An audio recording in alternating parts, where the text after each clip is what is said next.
everyone and welcome back to the channel. Thank you for joining me today. So as you've seen from that little intro, I've got myself a new car. So this is the replacement for Gerald, like you all to meet Gordon. So it's another diesel, and this one actually has got cheap tax as well as good fuel economy, so super happy with it.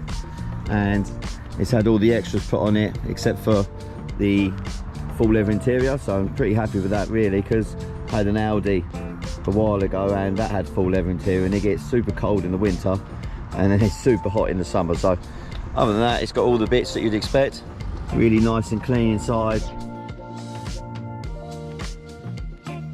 So happy it's new car day, and I've got to say I am absolutely blown away by the headlights and also a really small thing, but the actual ring mirrors are pretty sick as well.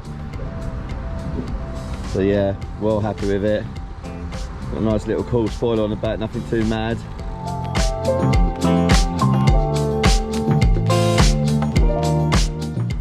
Beautiful limestone grey, amazing colour.